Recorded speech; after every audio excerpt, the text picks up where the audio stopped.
started with our webinar, and hopefully you can all see our screen. This is the first in what we hope is a regularly occurring webinar series that's sponsored by the National Extension Tourism team. My name is Doug Arbogast, and I am currently the co-chair of the National Extension Tourism team, and I'm an extension specialist here in West Virginia at West Virginia University. And so the Extension Tourism team has actually been around since 1994 and has served as a way for extension folks and others to network and to learn about programs that are happening across the state, across the country, as we'll hear about today, and in other countries as well.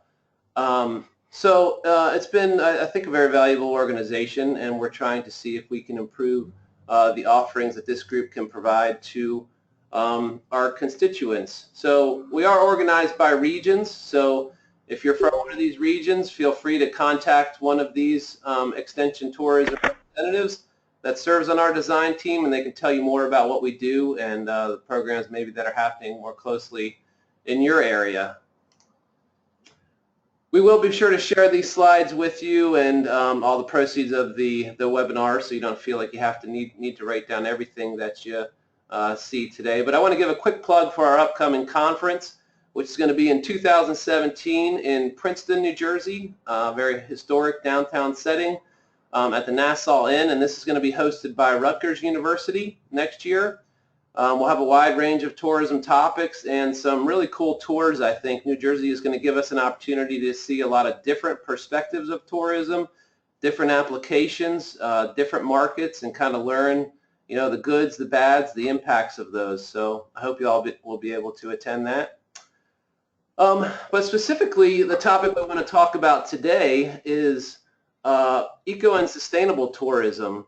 And for me, just to preface before we turn it over to our presenter, who is Mary Mulvey from Ireland, who's going to talk a little bit more about what they're doing over there. But for me, this topic is kind of when I really started getting involved with tourism back in the early 2000s. I don't know if you knew that 2002 was the International Year of Ecotourism. This is when a lot of attention was being drawn towards not only the economic but also the environmental and social impacts of tourism. And, you know, so out of that came a lot of attention as to how to do that and how to apply these sustainability principles to tourism. One of the challenges was that a lot of people jumped on board that weren't actually practicing true sustainable or ecotourism. So this term, greenwashing, kind of came to be known as well, because people were finding out that a lot of what they were being sold wasn't actually taking place. Oh, there we go. So one of the studies that I'll point to was in 2012, which was when 10 years later, you know, travelers were really saying that they're interested in these trends, but they're not necessarily finding this information, or they're not trusting it so much because it's either not there or it's not being presented to them in a meaningful way. So labels were introduced, and one that you might be more familiar with is the LEED. You've probably all been to a LEED building and maybe seen some information about how that property has qualified to achieve LEED certification. This has taken off and been pretty widespread in the United States, and I know in some other countries. Specifically in relation to tourism, a number of states jumped on board and either developed or adopted sustainable tourism certification programs. Here are just examples of some of the states that have done this. I think at one point there were 27 states, all with their own programs, some very different, and some very similar, but not all the same. So some of you may have been involved with some of them. I know that Extension here in West Virginia was not, and we actually never developed a program in West Virginia. So this is kind of what we want to talk about today. There's even organizations now like TripAdvisor have gotten on board and developed their own certification program called Green Leaders. So this is something you may have heard of or participated in or supported. But in my opinion, there's been issues with this in the United States. There's been many different standards and programs. There's been quite a bit of confusion along the years with travelers. The programs themselves have had high costs associated with them, which has been a challenge to participation. Questions about who's managing them, what type of value they're providing, and the long-term sustainability of these programs. So this is why we thought it would be an appropriate topic to talk about. And we wanted to invite Mary. She was our keynote speaker at our 2015 conference in Galveston, Texas, and is the CEO of Ecotourism Ireland. And Mary has had a lot of success with the program that they develop, and I was actually at a conference where before they had developed this program that was held in Bar Harbor. So I've kind of gotten to see it evolve and been excited to see the success that they've had. So we're hoping Mary will be able to share some insight into maybe something we could get involved with here in the United States, and some of us that are interested could potentially collaborate and possibly see what we could do within our programs and within the United States to maybe further this movement here in the U.S. So with that, I will go ahead and turn it over to Mary and let her tell us a little bit more about Ecotourism Ireland. Thank you, Doug. Can everyone hear me okay?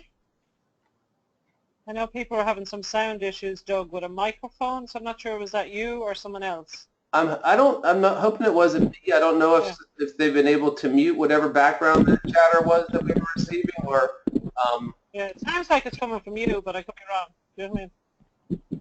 Okay, they're saying I'm okay. I'll continue on.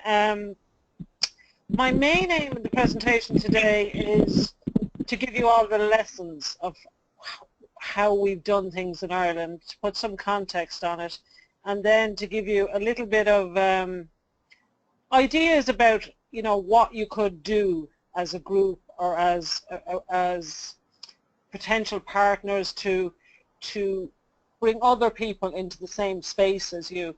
Just for one clarification there on Doug's last slide, TripAdvisor don't actually have a certification program. What they do is recognize certification programs. So they have begun to recognize the good schemes and the ones that have credibility. So all they're doing is signposting people for that. Now,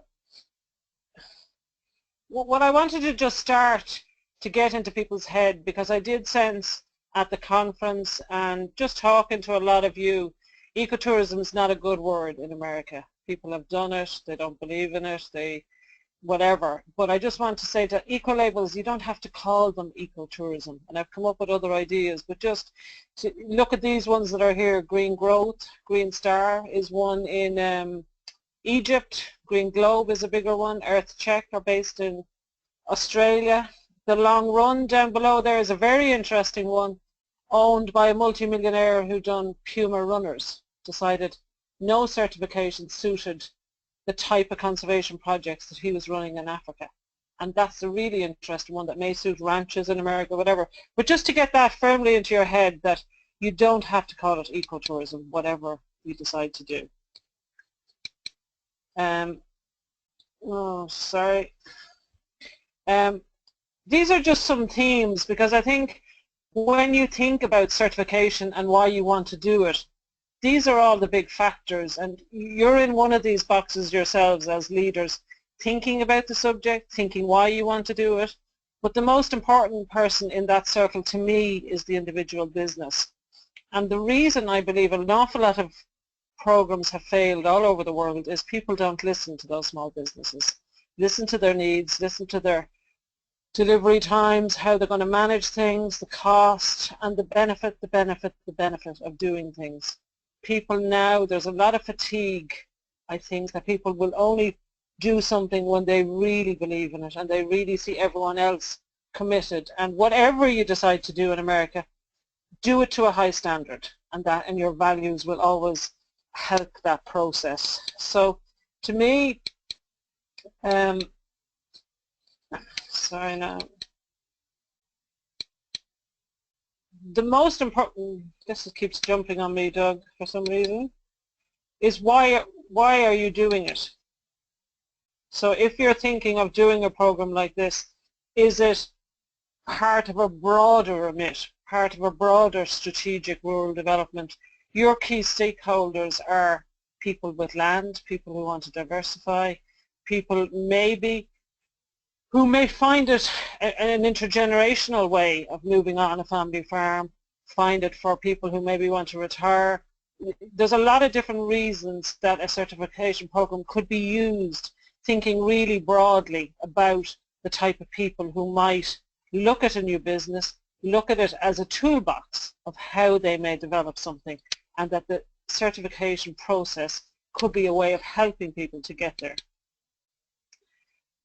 The main difference to all of the experiences we had in Ireland is there was no global standard. When we were trying to do what we were doing in Ireland in those years, there was no standard. So it was really hard to do anything.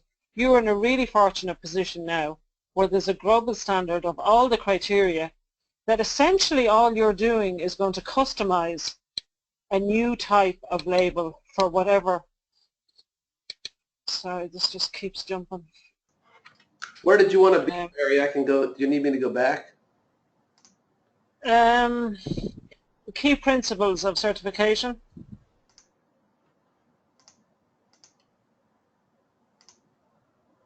Is that this one here? No. I'll deal with on this, but one of the main lessons in Ireland, it seems to be just. Let me just go back further. Go back to the logo slide. Here you go. Is that the principles there? Yeah. Yep. Just that people understand what certification is about. It's really to give a very good, transparent, independent view of a business that they are conforming to a standard, whatever that standard is. And we know this in every other sector we work in. We work in health and safety, we work in fire, we work in everything else. What you're doing with an eco label is looking at the long-term holistic sustainability. And what's different between 2005, 2006, 2007 to now in 2016 is it's no longer just an EMS, an environmental management system of a building. It's the broader holistic, it's conservation, it's impact, it's the bigger picture of a business.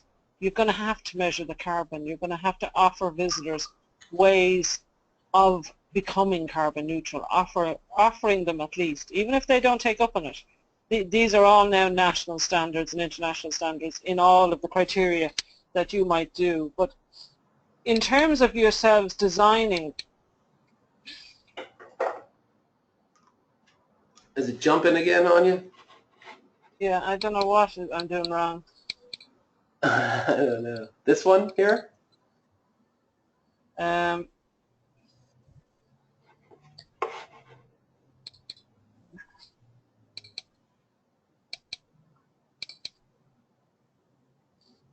Okay, I'll just stop on this one. In terms of what your label is about, you know, you yourselves as an organization are going to be in the driving seat of it. If it is going to be just farm-based businesses, if it's going to be nature-based experiences, what I sense from your group is you're a very diverse group of stakeholders and partners. But if you're starting a journey on looking at a certification label or process, the sectors it covers is the key thing to start early on. And my recommendation would be to keep it very small.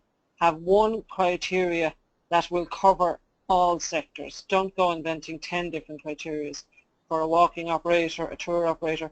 Globally, the same standard now applies to all sectors. So the sector choice is key to getting, I suppose, real engagement. Do you know what I mean? To me, looking at operators and how they do their businesses is a key part of the people. Looking at your assessment committee, and basically to go through the history of my project, we ran a pilot project that we had 13 different agencies of different types. I actually inherited the project. It was running very late. The first CEO departed. And I'm an extremely practical person. We had committees running for 2 years trying to define ecotourism, trying to define. A lot of, in my opinion, very much academic debates about nothing.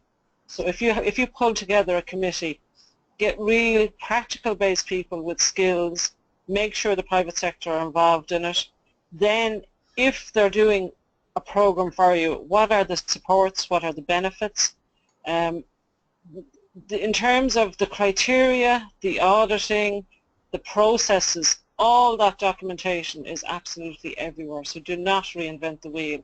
Just be very, very creative that it supports what you want to support, that it supports the type of innovations that you want people to do. So say if it's you're not getting kayaking, say you're not getting cycling, say it's not whatever, you know what I mean? Use it to support. In Ireland we've done it to very much support product development, tourism products. So maybe if a state agency was grant aiding products, they say we will give you the grant if you do the certification. So you tie it in as a condition to support. And I'm sure you do that yourselves in a lot of the different projects that you do. So I would say having it linked to programs is key. I've kind of covered quite a lot of this, but I cannot overemphasize timelines. If you start a project like this, do not let it run away with itself. Have it very tight on consultations, on people who really review documents, who give you good feedback and critique on whatever you're doing. But it needs to be broadly based again. You need to have environmental, tourism, conservation, training, enterprise, a combination. I was in a position in 2005, 2006, 2007 where everyone was looking at us saying, we need training in this. But we designed the training ourselves. Do you know what I mean? So you are still the experts, and you'll be the future experts in your state, in your region, to do things like that. So don't be afraid to feel there's always outside expertise. You're going to become that new expertise. And we learned from everyone else. We learned from Ecotourism Norway, we learned from the Green Business Scheme. It's exactly what you're doing with me. So we've learned all of these lessons everywhere. So these are some of the agencies that are still involved in Ecotourism Ireland, but we started with them in 2005, 2006, 2007. And the other thing to bear in mind, and I heard a great term on a training course there last summer, a wisdom council. Key people in agencies who believe in things, who have values, who have integrity. It won't be everyone in every agency. So in my opinion, be really selective. Do a skills analysis and pick people who will inspire people, who can work together and make decisions independently. So this would be our makeup of. Some of these people were involved all through the process in designing the criteria, getting trained as an assessment panel, and still being involved years later. We went through a massive recession, everyone knows, in Ireland. That was the really tricky years when state agencies couldn't commit people or time. And I'm talking 3, 4, 5 meetings a year max. We do a lot of them online. They're not talking shops. They're very, very productive, practical meetings. In terms of the criteria, all you need to do is go on to the GSTC website, and these are all the main criteria that are there, but you can add 10 extra ones. You could end up having a lot of optional criteria in your different states. I'm probably really bad at giving examples, but if you had extra points, if you wanted people to visit a canyon, to visit a creek, to visit other things like that, whatever your nature-based experience might be, you can design a program to suit a region. If you want people to stay on family farms, if you want people to support food, you know what I mean? You can be very creative going forward. Every label in the world has their own agendas. And that's the beauty of the GSTC, that they can support other things. They're just saying these are all the minimum that you have to put in a criteria. And this was a really, really interesting example of an experience of a lady who was in her 60s who decided to put together a cycling holiday. She ran a little restaurant, and for anyone who hasn't been to the Burren, it's a very steep cycling area. You would not choose to go cycling in it. It's like probably you're going up 300 or 400 feet on a bike. She decided to do this experience, and 3 years later it got picked by National Geographic as an experience. So For that small business, the creative process of going through certification helped them to create experiences. And I'm sure all of you have heard of the experience economy, and that is what visitors are looking for. So using a certification process could be a way to create unique experiences for your visitors. Again, these is your criteria, but you can come up with, I mean, I don't know, Doug or other people involved, is there any of the criteria or labels that are actually embracing Native American culture in America? Is there any of the criteria that is looking for cross-cultural anything, you know what I mean, at a national level? If I'm a tourist coming to a product in America, is there anyone to guide anyone through any of those extra things that are local? You know what I mean? There could be different things like that in each region.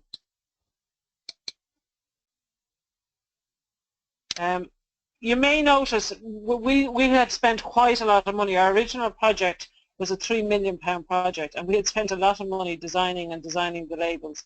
And when we eventually became a national label, you know, if you're a private sector person, no one would say, let's go and spend more money redesigning everything. So we literally converted everything after the 3 or 4 year program to become a national thing. And again, I would say to you, do not get hung up on logos or names or images. It's what's behind it is much, much more important. And I think particularly for tourism and branding people, they obsess with the branding, the branding, the branding. For you, I think you need to be much more what's behind it and what matters behind it. So this is kind of just some of our stories, going from that small eco-label to a national one. The context of it is so hard to explain to you today. I was thinking a lot about it, that we had so many committees and working committees. We had no one to really internationally guide us. So going to an international ties conference in Bar Harbour, Maine was our first exposure. We ended up going in and trying, we thought the solution was in America. We thought everyone else had solved everything. And one of the things we did do when we actually had produced the label was to get Sustainable Travel International to look at it and benchmark it. And it cost us $2,000 or $3,000 to say, at that time, is this up to some sort of a standard? So thinking back, it was long before the GSTC, but it was asking someone expert, is this a good standard? Do you know what I mean? You are so lucky today coming into this space that you don't have to reinvent the wheel, that you can just take the best of what's there. But what I would say to you, be really, really smart and find really innovative ways to add to different criteria. Can you see a dark sky? Can you, you know, in terms of the natural environment, can you become known for a label that people will really trust, that is producing something really, really different, both for your clientele and for your tourism products. So these are just looking back on some of the things that we were trying to do in micro destinations, which may be your state, that you would look and have buy-in at different levels and different awards, and how people, you know, would actually see it translating on the ground. In terms of, I had one staff member and a very good training budget, but I, like the work I do now for the last 2 or 3 years, you're really working with very small businesses, many of who pay themselves totally, and some, there are some national schemes, or some of it's done under research or different schemes, but there's no clear funded support system in most countries in the world. So don't let that ever be a way of stopping you, because I think in the early days of a lot of this, they themselves, a lot of the schemes were not sustainable. You know what I mean? That they were finding ways. This was our first award, and we actually ended up getting it presented by the CEO of the Tourist Board. So it was very new for it to happen. In terms of how we ended up coming out of the region, it was another geographical destination in Ireland. The people on the ground started looking for certification. And then we got commissioned to basically change our label, but there was very few things in our label that didn't mean we couldn't go national. We were all Ireland, which included Northern Ireland.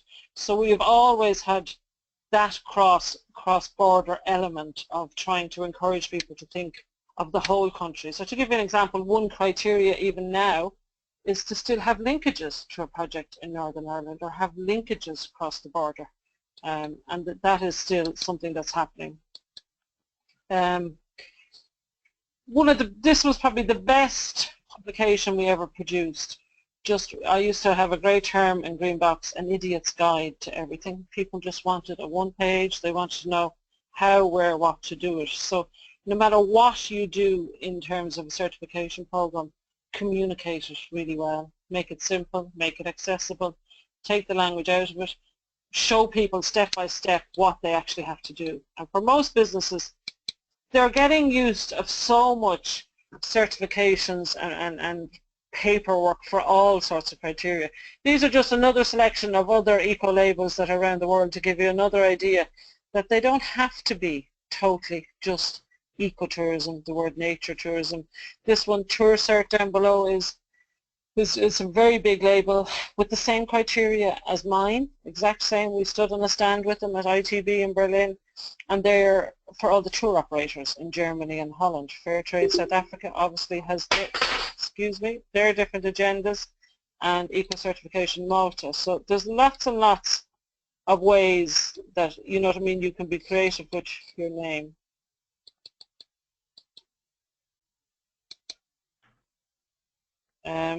I'm just going to fly through some of this, but I don't know if any of you have looked on to the Global Sustainable Tourism Council, set up in 2008, 2009 by the UN, World Tourism Organizations. But rather than getting all caught up in the structure of it, it's there, it's accessible. I, in Ecotourism Ireland, now feed in my information to online travel agents. And that is the benefit to small businesses, to get their product. And I was on a Skype call earlier to a startup food business in San Francisco. Maybe it'll be the overseas visitor may find this demand first. And this is what happened in Ireland, that a lot of the overseas people were looking at certification rather than the domestic market. But you have such a big domestic market in America, I would think your East Coast, West Coast scene would be the people that are going to tune into the certification. I really think you've no business not somehow recognizing your standard with the GSTC, given if you're trying to do something at a bigger level with everybody in the trade in America. At this stage, to me, it would be suicide not to do it, not to get involved, you know what I mean, as such. They're based in Washington, you know what I mean. So in terms of, it's not a very big process. Like all of their criteria is there online. You could actually operate a label for probably 2 years in America without going for the criteria, but you can have all the criteria there. There's a European ecotourism label that done that. They just set up all the criteria for every country in Europe to use. And what happened in Europe, because we're at this longer, was more people didn't want, like, why would I throw out Ecotourism Ireland if we have European ecotourism? What happened was people weren't prepared to have one big label, maybe run by another NGO they'd no control of. So bear that in mind, whatever label you do in America. Who are the stakeholders? How long are they going to buy into it for? I would also say to you now, there is no money in certification, so don't plan on ever making money. If you break even, you'll be doing really, really well. It will be primarily a voluntary board. People get paid, like me, part-time towards that process of my work. The rest of my work will be on consultancy. I have 3 auditors who are part-time and I'm paid a day rate. The auditor's fee covers most of the admin costs of functioning and running the company. And then what you need to do is look at who are you going to provide that marketing information to? Are you going to put up a portal website? Are you going to feed it in to systems? Is there other partners that you could start off with now in America? Airbnb are now looking at sustainability. You have so much potential because you're so big to do this process quite different in America. So my key lessons will be pick people who are practical to work on this. Start it rather than waiting and spending 2 years getting every tick the box right. The only way you'll know will this work is to pilot it and to test it and then see. But also never lose sight on tourist boards, marketing agencies, people who need to understand this process, and you're going to educate them as part of this process if they're not up to speed on where sustainability is at. So I hope that's given a very broad overview, but it's very possible, it's very doable. Do you believe in it? Do you want to do it? And what is your long-term reason for doing it? Can it be tied very much to the day-to-day work that most of you are doing? And from what I could see, it wouldn't seem to be a huge burden. It also, there's potential. I have a student myself do some research at the moment to see, could we design an internship system where students could be part of this process, that they could come and match with a business and help in that whole process, and they themselves learn something out of it, because I am inundated with requests for students wanting to experience and work in ecotourism. And this could be a way for yourselves of a module of students who genuinely want to work in this sector and provide expertise in it. But we have a duty for the next generation, because we've only one ecotourism course in Ireland for students to actually do, but I will get requests from students all over the world. Well, Mary, how many participants do you have in your program? At the moment we're up to about 50 companies, but in terms of actual individuals working on a voluntary basis, 8 to 10 people on my committee, my national committee, who rubber stamp all of our decisions. Okay, so 50 businesses throughout Ireland that are certified? Yeah, but over the years we would have certified probably up to 200 worked. You know what I mean? What happens in Ireland, and I genuinely mean this, is you can over-support these programs. We had some programs where everything was 100% funded. So you will have a huge fall off in that person when you then go back to them 2 years later saying it now costs €350 to be part of the scheme. So they were being in a scheme because they didn't want to miss an opportunity, but they may not have been utterly committed, whereas I have the opposite now. I have a small business that's paying themselves up to €3,000 up front for 2 years. And they are gaining business, and particularly another side worth looking at is the media side. There is now a huge sustainability media that are actually looking for these type of products. And that was one of our biggest successes at ITB in Berlin. Is a very big trade fair in Berlin of new magazines, new publications on the lifestyle, where people maybe are finding their information about their holidays from a different source, you know. So they are the people that are driving the demand. Don't always think of everything as TripAdvisor. This type of customer may find their information in a different way. And so your program is open for anyone in the tourism industry to participate in? Yeah. But I think what we're finding now in the last few years is the tour operator themselves are passing on the responsibility and asking people, have you got sustainability policies? What can we tell our clients? So particularly for some of the incentive trips or some of the big corporates who are bringing business in, or cruises. They're beginning to no longer. Carnival are going to announce a very big sustainability program in the next 2 months, where it will be mandatory for all excursions from these visits. So, it's catch up, but it's happening very quick in the last 2 years. So are you surprised that there hasn't been a national label like you have in Ireland in the US? Not really, because I think you've had one or two others. You could technically say Sustainable Travel International were kind of a big competition. They were looking at things, but they have genuinely probably made all their money overseas at consultancy. I think you now probably have a less crowded marketplace. You may not have had enough people who would want a label 10 years ago. You have to look at the life cycle of tourism businesses and new startups. So I'm not surprised, but it's all about someone deciding to do it. Like, I could give you another example in the financial crash in Ireland, where when we finished our project, some of the agencies said, well, it's a pilot project, put it back in the box, we don't need it anymore. Right? So that was 13 agencies who, who still are not necessarily committed, but they didn't see it as their job. So the longer you wait and wait for leadership from someone else, you will be waiting, because you're so vast and so big. But if you start small and design something that suits your needs, but very much don't do it for aspirational reasons, do it for those businesses, do it for people, what the needs of those businesses are. Right. Yeah? So Lisa just put a question in the chat box. Do you want to expound on that at all, Lisa?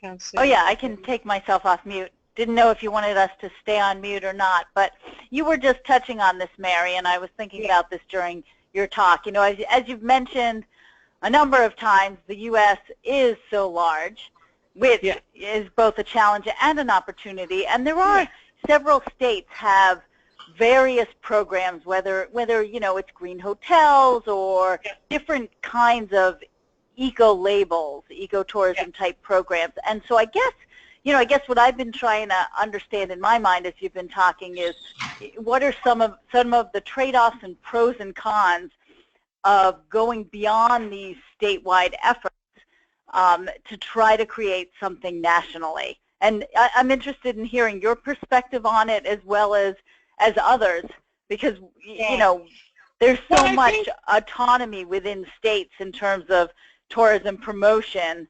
So I'm sort of curious to hear about, whether it's really worth the effort to try to do something nationally. Right. Without knowing enough about a lot of them, I suspect there's ownership.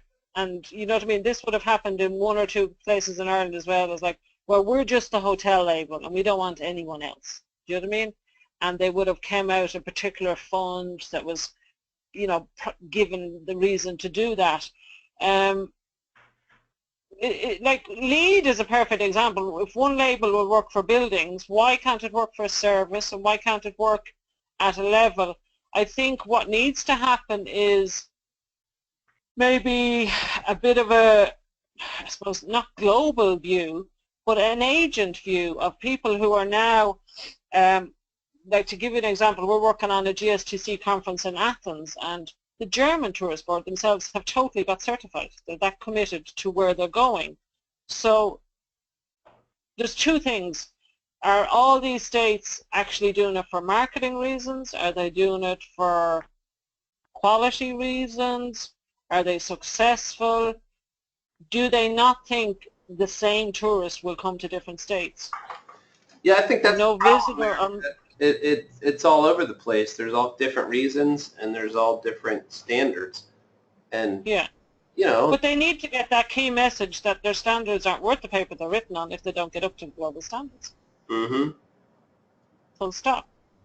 So if the Grand Canyon is a global geopark, which it is, your national parks have now moved into global geoparks and all this type of stuff. They've managed to transition in other things. Organics is probably a bad conversion. I'm not sure, have you blue flags on water quality on beaches and things like that? Have you green flags for schools environmentally? Is there any, what's the electrical one you have? Energy Starwise, is it? Isn't that the whole country? Yeah, that's from the Environmental Protection Agency, Yeah.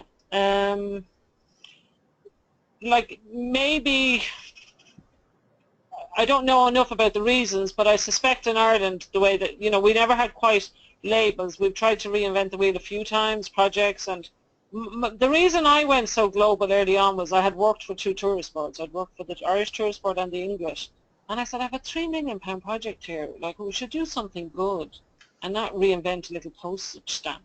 Do you know what I mean? So, I don't know, do you start with those 20 labels and say, is all our capacity here? Do people want to share things? Is there some way this transferability could happen? Can you transition some of these labels to be national? Is there, I don't know enough about your politics, Lisa. Do states work with each other? Is it personality driven? I think some of it is funding related in that, Okay. for the most part, a lot of the tourism money is focused on state promotions, and it comes from state governments and state taxes. So there's, there is Travel USA that does, that, is sort of like the overarching group. So getting them involved in this conversation would be important if something nationwide were to happen. But I would have to say that I think most of the money and most of the effort seems to be driven at the state level, in large part because of funding. Mm-hmm. Okay. Yeah, so what if we could, I guess some of my thoughts were, since we have some resources through extension, if several of us states were to get together and try to cooperate on something, kind of a consistent brand, a consistent standard that we would support, whether it's through the audits or supporting implementing the criteria, could that be a way to at least have something that covered a handful of states initially? The theory is good, but I think I've had a similar situation in Europe where we're all, running our labels. The biggest problem anyone who runs an eco-label will tell you is your tourist board. They don't get it. They don't get it. They don't really understand what we do. It's not center stage with them. I'd say heart and hand in ITB Berlin this year was the first time my tourist board said, oh my God, these are really good business people. They're not hippies. They're not lifestyle people. Some of them have spent $500,000 on an organic whiskey distillery, an organic hotel, this, that, the other, but they actually want to make business and make money.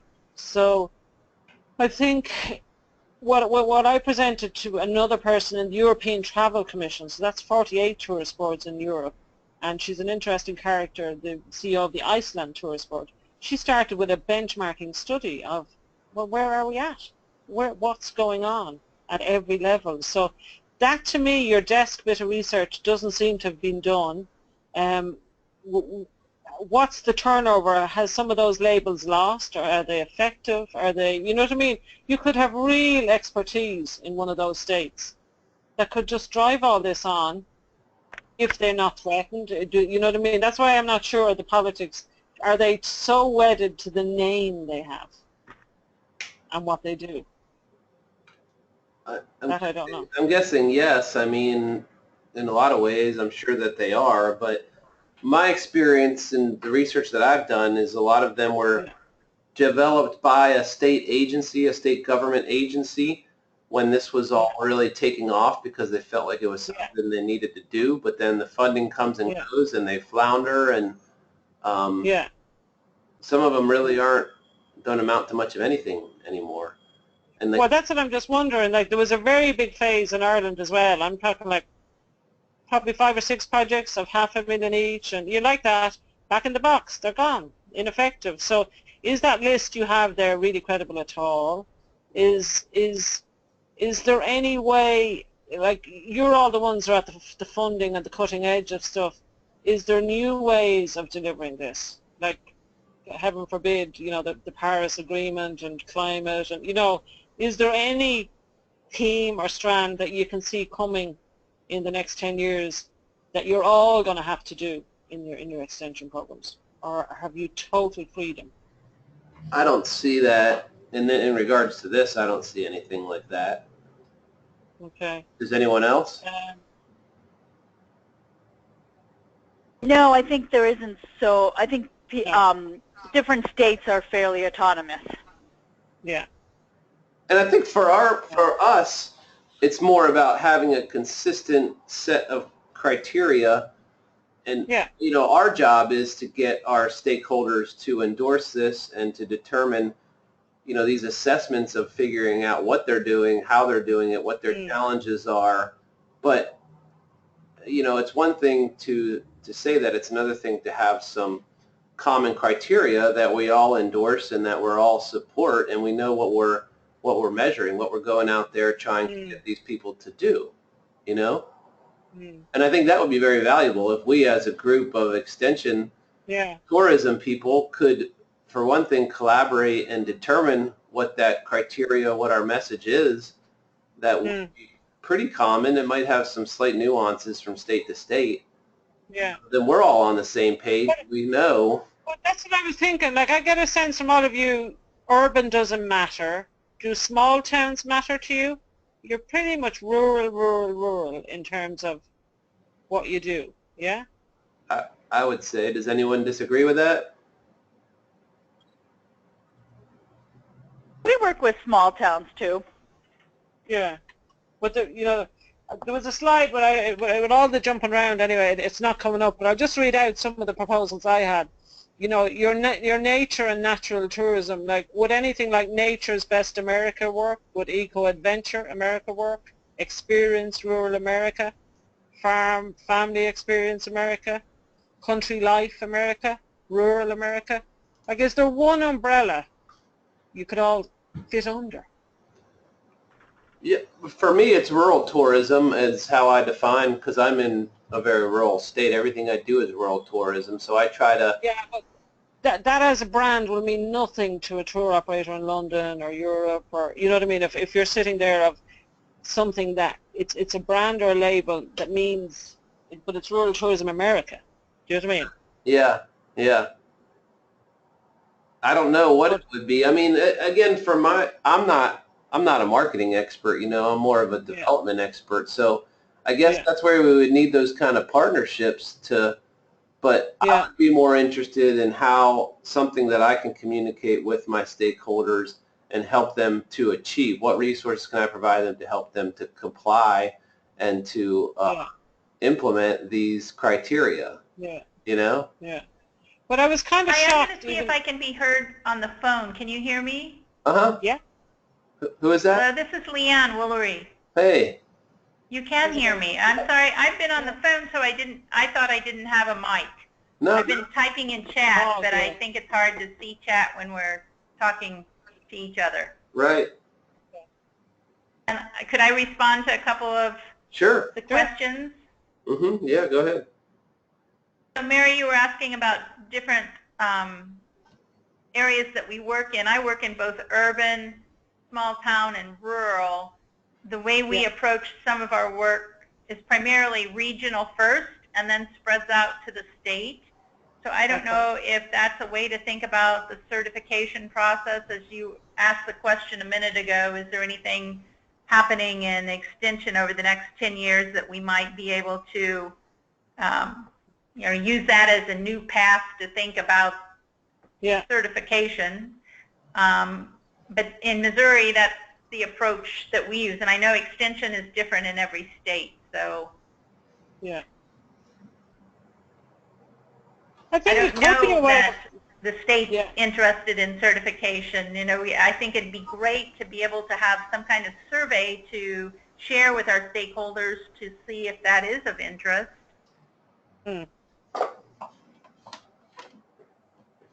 Well, like, is there other sustainability happening in other projects you're doing or other strands of what you're doing? Has it come into any of the farming side of it? Has it come into any other, okay, it may not be in your extension, but on the university, is there any other sustainability strands or themes that are becoming relevant?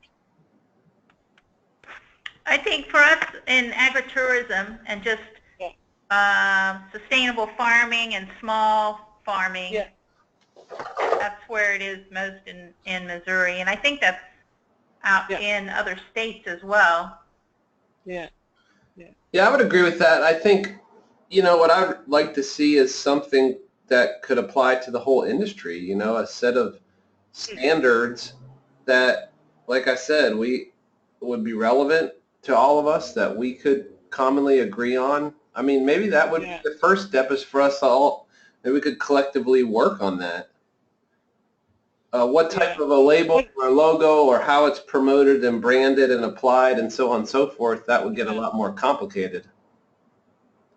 Yeah, but I think, really, if you could survey the needs of your your people who are you want to get certified, have them in the room of would you come down this path?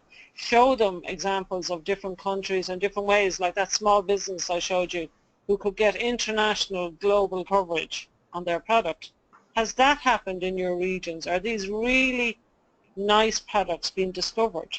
So you kind of have to use the language tourist boards understand, the experience economy, or, you know, maybe how to, you're the production, you, like I mentioned, this is the toolbox to create new tourism experiences, and you play down the sustainability. This is just how you do it. Yeah. You know what I mean?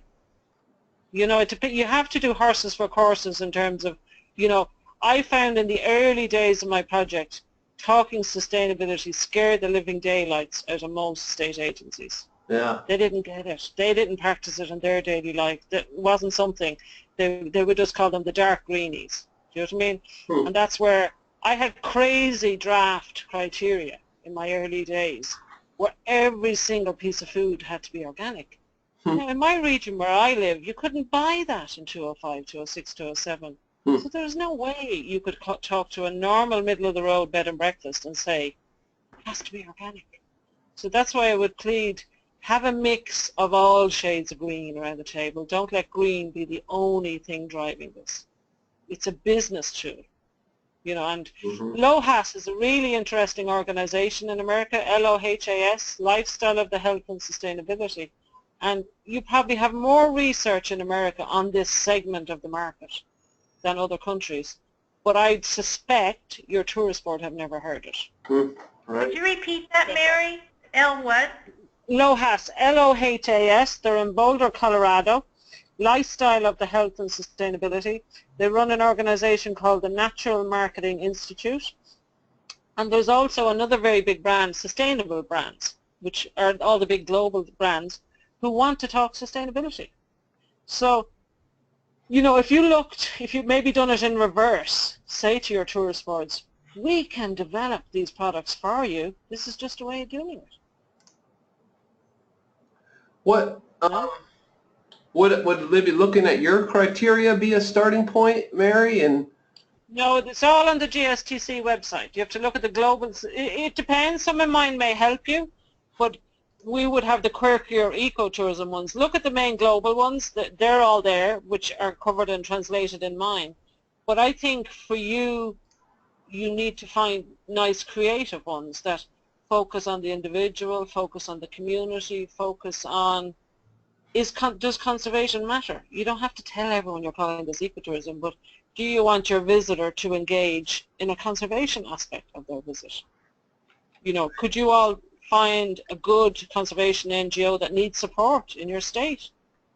I've set up, I'll forward a little, Doug can put it up at the end of this slide, a little island I've worked on for the last year.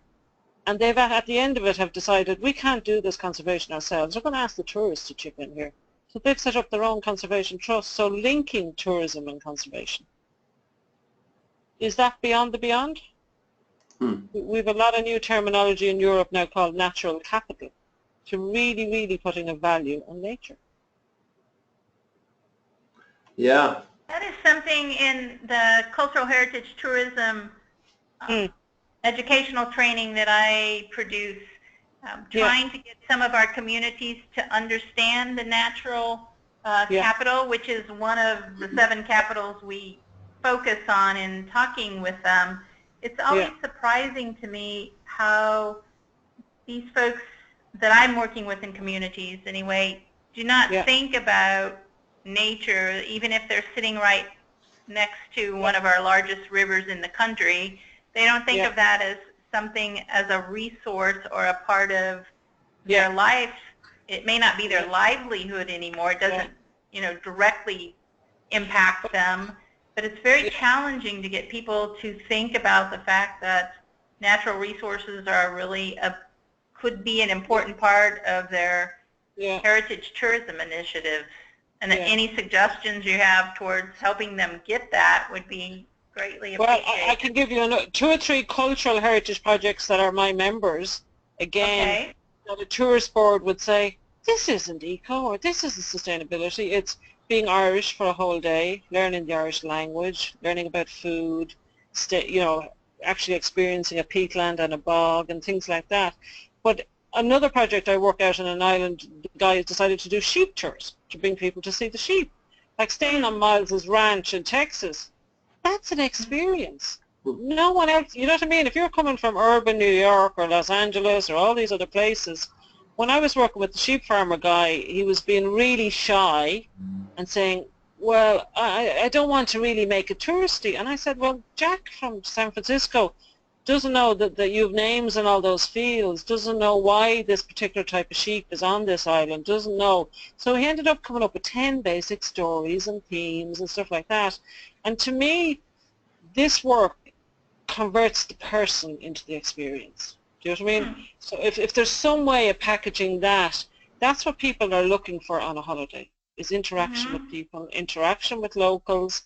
So, you know, maybe it's the stories of America this label becomes, and it doesn't matter if you stay in a big ranch or a small little, you know, camping or glamping or whatever, but, you know, that's what people are looking to experience, because any of us who travel, that's what you want to bring home.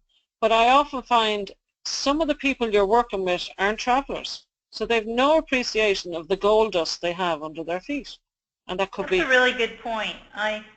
Yeah. That's true. Yeah. You know, and it's a different type of empowerment to teach them how exotic what they have in front of them to other people are. Do you know what I mean? It really, really is. And I think, again, and this is maybe only an Irish experience, I think we've delivered a lot of really bad training. Our tourist board has been training for 10 or 15 years. I went out to this island and worked with 5 people, and we came up with 19 experiences after 6 months. The tourist board has been working in lots and lots of destinations, spending a lot more money. I sit in people's kitchens, you mentor them, you coax them, and you're an outsider view of what's special. And I think you could do something really cutting edge with a label. And I asked, no one answered me about the Native American Indian. I think it's one of the most undersold products you have in America. Now, I know it's a difficult product, but is there ways that some of it can be integrated?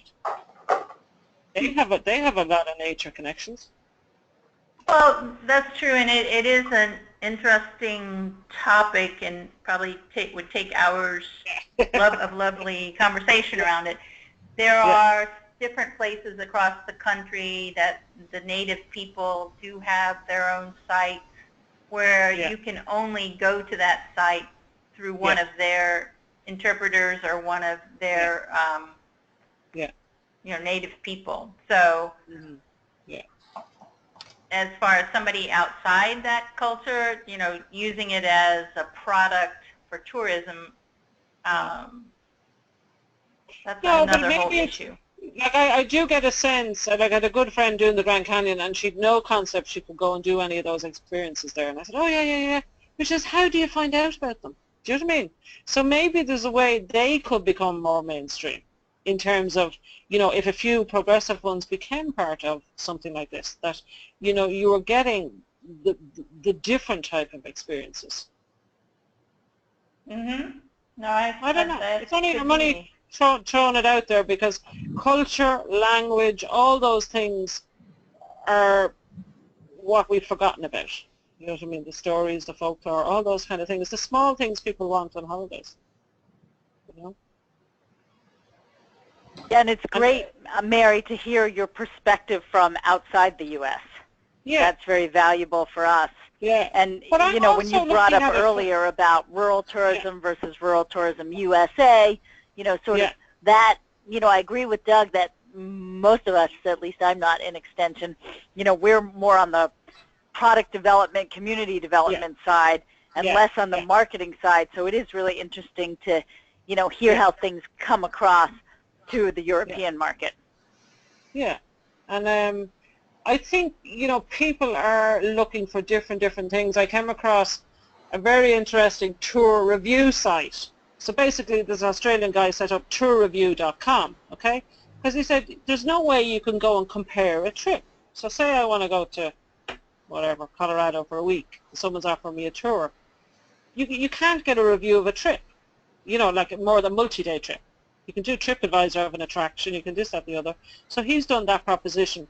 But in his criteria, and it's the visitor who judges everything, he put in conscious.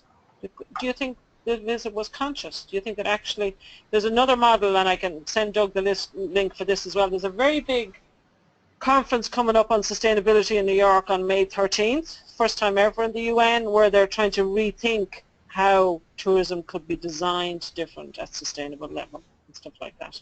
And a lot of thought leaders and startups and people like that. This lady, Anna Pollock, is coming from Conscious Travel. And if you look at her website, she's done that whole ecological, that we have to stop doing tourism just as the hotel, just as the one bed and breakfast, just as the attraction. It has to be the whole impact of everything. You know what I mean? Easier said than done, but I do think the criteria I've seen have made people think. I've seen people change. When I bring in a conservation group to do some training, they just look at me and say, I didn't know our peatlands. I'm trying to tell people our peatlands are like our rainforest. You know, we shouldn't be burning them, we shouldn't be cutting them, we shouldn't this. But when they hear the value of what's so special beside them. So for yourselves, it could be a bird, it could be a habitat, it could be, again, it's somehow to empower them or the next generation. You know, and it could be, you could end up having great projects through conservation groups. Do you know what I mean? Alone.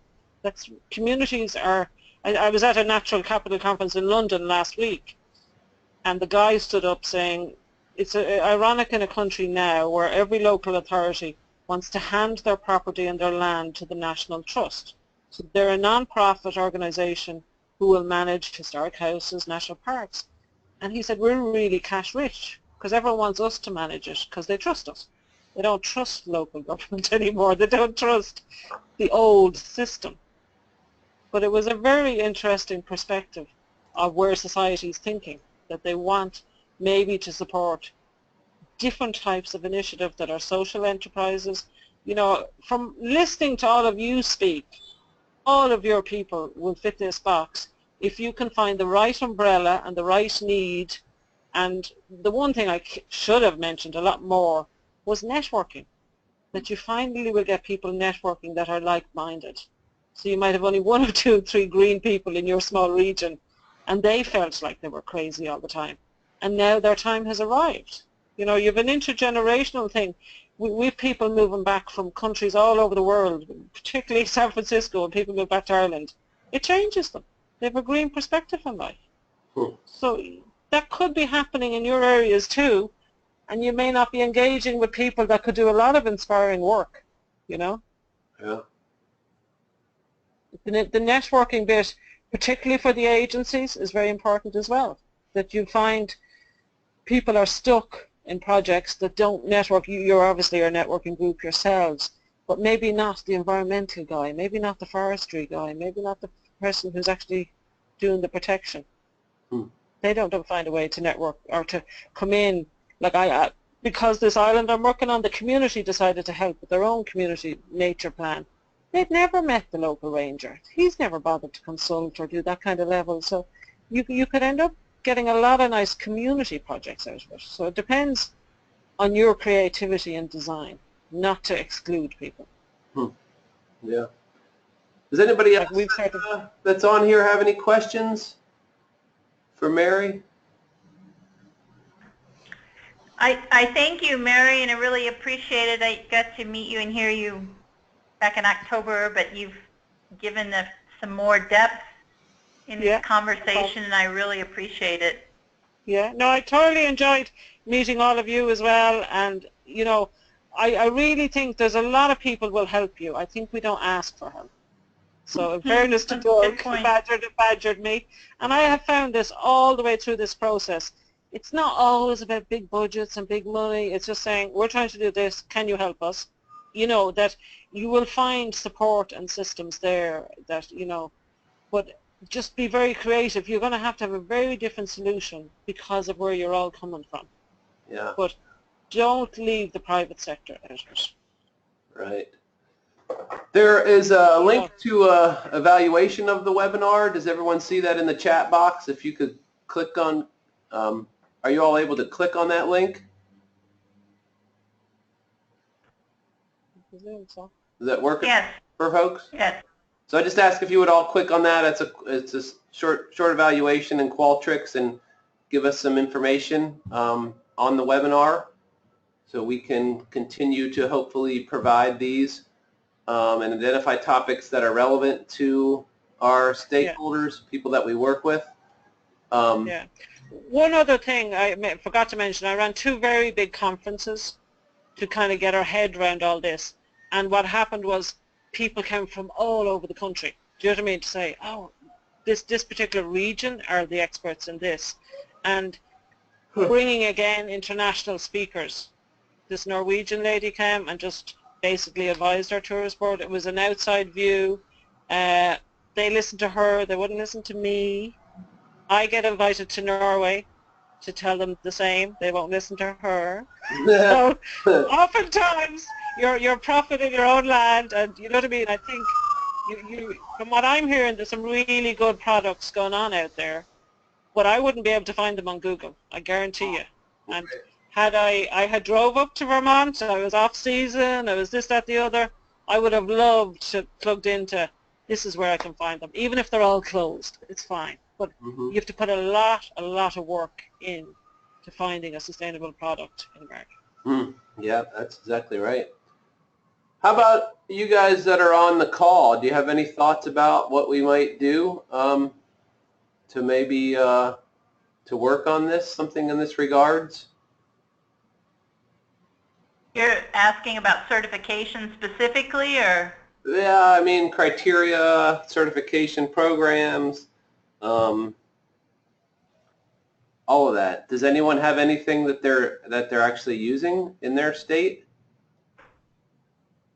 that they're a part of? We have a few different programs related to tourism in Vermont, like a Green Hotels program, and we have the Vermont Fresh Network, which is more about restaurants.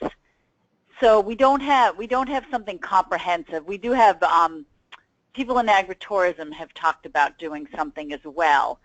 We don't have anything comprehensive though, and you know, in terms of making something happen on a national level, it does seem like, you know, this is going to it would take some serious effort and commitment from a dedicated individual or group of individuals. So I think probably, you know, the next, to really make this happen, the next step would be to find the champion, the person who's really going to, you know, keep pushing this forward. Mm-hmm. Would you say that? Are you that person? No, I'm not. I'm checking. Like many, no, like many of us in Extension, I'm already way overcommitted and spread too thin. So, you know, I'm interested. I could, you know, potentially help out a bit here and there, but yeah, definitely don't have the time and energy to take on a large project like this. I understand. Yeah. I can say in Missouri, we're finishing up our curriculum on the arts and cultural heritage tourism, of which, you know, we hope to share in a broad sense, but after that's finished, what's the next step, I'm not sure. I certainly would like to continue these conversations with this group. I know I'll probably see some of you in Vermont in June. I'm imagining at the NACT UP conference, but yes, beyond that, I would like to keep up the conversation. Yeah, good. Yeah. Would you all see then, Lisa, Leanne, you know, like you said that a comprehensive criteria doesn't exist. Would that be beneficial though, do you think, from your perspective, for the industry? I could say for Missouri, I am not that tied into the tourism. It's something new that we're trying to be connected with. We do have within our natural resource department at our university, we have students that are studying tourism in a broad sense. So we're trying to connect with them to develop a program further. But in your evaluation where you ask what % of your time is actually allotted to tourism, mine's about 10 to 20% at the very most. So Yeah. I'm not tapped into that to be able to answer that question fairly. Yeah. Mm. Would it be worth, Doug, talking to the GSTC, they're based in Washington, saying, you know, we're a group potentially who'd like to start looking at America. Has anyone else been in for a conversation? There could well be some other angle or some other, you know, to me, they have a little bit of responsibility. I'm the rep in Ireland for Europe. So we're at the same stage of saying, you know, there's only a few countries in Europe doing this yet. Mm. The rest of them are only hearing about it. Mm. So maybe they might start looking at that conference, or looking at bringing 4 or 5 of the key travel agent business, key tourism industry. I suspect that they've been looking overseas more than they've looked at America. I'm sure they have. I think it's less funding here, less resources maybe to support it. I don't know. Yeah, but can you imagine if Airbnb decided to get behind it? Like they serve, there's a lady now gone on the board of the GSTC from Airbnb. Yeah, There's but big it's still such a players. small part of the tourism industry really here, at least here in West Virginia. I mean, yeah, I guess. So I guess the challenges are, you know, really from my perspective, again, it's more about having some criteria I can use to evaluate businesses and I can promote. Yeah. As far as Yeah. the standard for sustainability that I would like to see them achieve, and the branding side would certainly not be our strength. We would need partners to do that. But maybe at least looking at a common set of criteria maybe that our design team would support and would be able to share, you know, among our states so that we know what we're out there trying to develop. Yeah. I mean, the reality of what we've done is, to me, if you're 2 or 3 states starting this, Mm-hmm. has any label gone more than 2 states before? I don't get that sense. No, a lot of the international programs have tried to penetrate, but they all cost too much. But that's why. It's the accessibility. That's what I'm saying. No one is sitting down and talking to these businesses. Right. You know what I mean? You know what I mean? What's the benefit? What's the benefit? What's the benefit? Well, maybe that's something we could do. We could kind of pilot some criteria and you know, work with our businesses to see what exactly would work for them. Yeah. How do you? Like as a research project, the one I worked on the island was totally research to say the project is to bring certification to the market. They've done this in Europe on another project called Meet with the Mediterranean. So they've worked with a lot of products. And this is where the market has failed. We need to connect the sellers who are going to sell these products. Yeah. So to me, that's the bones of researching it and bringing it all the way through. Even if you only have 20 businesses to say, we've now proven it. These are new operators who want to sell this product. And like I said to you, Doug, upstate New York are working with Responsible Travel and Colorado. That you have 2 states there that have put their money where their mouth is and want to go green. Well, maybe that is the way to approach it. If, you know, Missouri, Vermont, West Virginia, Texas, California wanted to collaborate on a research project to kind of just see what the potential might be and how a program could be structured. You all have so many expertise in terms of even just the training side, how the training has to be designed. Right. Everyone gets obsessive with the certification. The most important thing is how you bring people through that process, that it doesn't become a boring form-filling exercise. Well, I'm thinking that's the type of service we could provide. We're not going to necessarily manage the brand, but we can train people, comply with it, and we can conduct research to see what their needs are. Yeah. I mean, I can give you templates of training needs analysis. Like anytime I would go in, I would spend an hour with each business when you're designing a training program just to see where people's gaps are. Mm-hmm. You know what I mean? Mm-hmm. But I do believe a different type of training is needed to inspire people. Yeah. Well, I think most of these original programs started from the branding side just to try to get some attention, and much less from the training side, if any. Yeah. You know?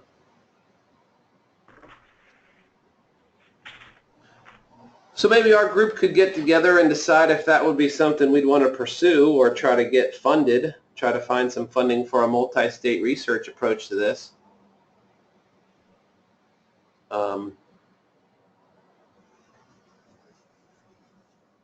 Yeah, it's really ironic.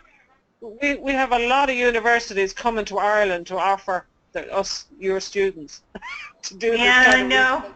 I can think of at least one that's coming over this summer for that Yeah. purpose from our university. So, Yeah. Wow. which reminds me, Mary, I'll send you an email, but I wanted to do an email introduction between the professor and you, if possible. Yeah, sure. Okay, thank you. Okay. I apologize, Doug, Mary, everyone, but I'm going to have to get off. Yeah, so no problem, no problem. keep me in touch with what you are thinking about doing next, Doug, and I'd be glad to keep up the conversation. Sure, that sounds great. Yeah, thanks for joining today. Yep. Okay. Thank you, Mary. Okay. Not at all. Thank you for listening. Take care. We're done, Doug. Yeah, I'd say, does anyone else have anything to add before we end this?